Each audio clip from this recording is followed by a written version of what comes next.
약을 먹는 것보다 좋은 음식을 먹는 것이 낫고, 좋은 음식을 먹는 것보다 올바른 방중술, 즉 성생활을 하는 것이 낫다. 여러분, 이 말이 믿겨지십니까? 우리는 몸이 아프면 가장 먼저 약을 찾습니다. 조금 더 건강을 챙기는 분들은 비싼 보양식이나 유기농 식단을 찾죠. 하지만 고대 동양의 전설적인 명의들은 단언했습니다. 인간의 수명을 결정짓는 최상위 포식자는 약도 아니고 음식도 아닌 바로 침실에서의 행위라고 말입니다.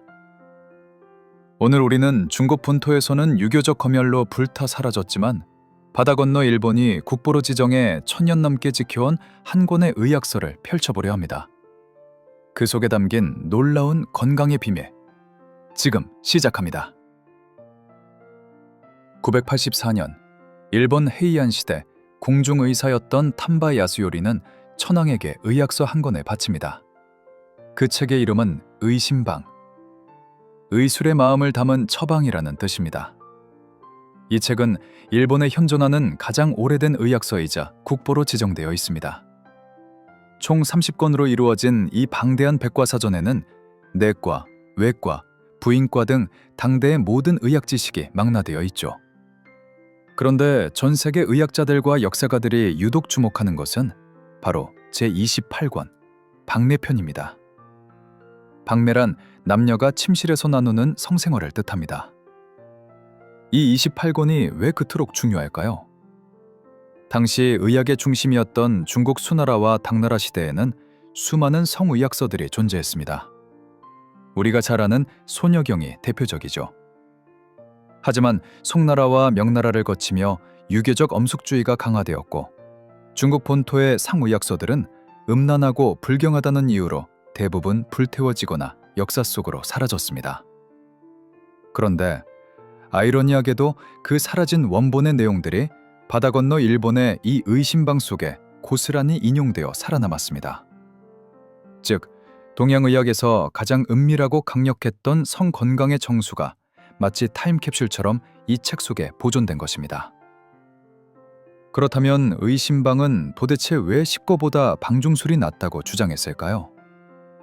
여기에는 명확하고도 섬뜩할 정도로 날카로운 의학적 논리가 숨어 있습니다. 약은 이미 병이 난 뒤에 독으로 독을 제압하는 것입니다. 필연적으로 부작용이 따르죠. 음식은 몸을 기르지만 위장관을 통해 소화와 흡수라는 긴 과정을 거쳐야 비로소 에너지가 됩니다. 효율이 떨어질 수밖에 없습니다. 하지만 남녀의 결합은 다릅니다. 동양의학에서 인간의 생명력은 정과 기로 이루어져 있다고 봅니다. 성행위는 타인의 살아있는 생명 에너지를 직접 교류하고 흡수하는 가장 강력하고 즉각적인 에너지 교환 행위입니다. 의심방은 이렇게 말합니다. 사람은 본래 음과 양의 결합으로 태어났다. 따라서 쇠약해진 양기를 채우는 데에 살아있는 음기인 여성과 교감하는 것보다 더 빠른 길은 없다. 즉, 올바른 성생활은 단순히 쾌락을 쫓는 소모적인 행위가 아니라 고갈된 배터리를 급속 충전하는 최고의 의료 행위로 본 것입니다. 하지만 여기서 중요한 것은 올바른 방법입니다. 의심방은 무조건 많이 한다고 좋은 게 아니라고 엄중히 경고합니다. 잘못하면 약이 아니라 목숨을 깎아먹는 독이 되기 때문이죠. 여기서 그 유명한 칠손과 팔익 개념이 등장합니다. 칠손은 성생활로 몸을 망치는 7가지 경우입니다. 예를 들어 땀을 뻘뻘 흘리며 무리하게 힘을 쓰거나 억지로 흥분하여 전기를 낭비하는 것 등이 포함됩니다.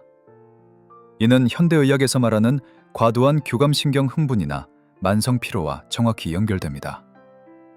반대로 팔익은 몸을 살리는 8가지 방법입니다.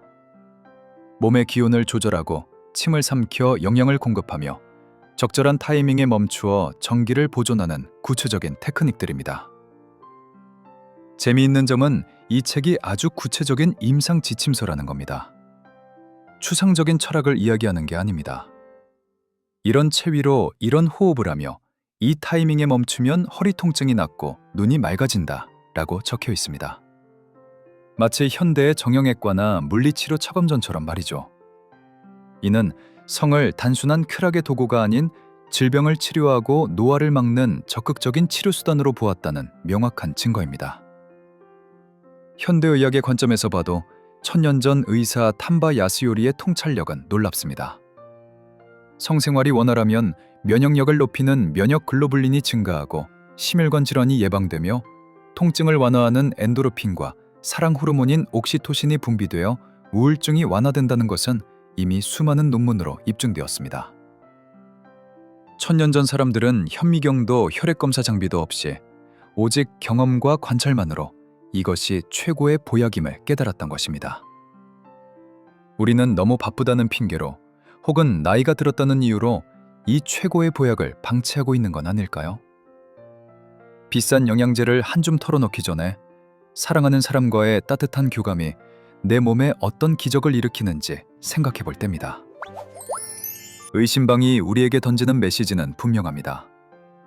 쾌락을 쥐약시하지 말고 그 에너지를 다스려 생명력으로 바꾸라는 것입니다. 약보다는 음식, 음식보다는 사랑. 오늘 밤은 의심방의 처방대로 나와 파트너의 건강을 위한 가장 즐겁고 위대한 치료를 시작해보는 건 어떨까요?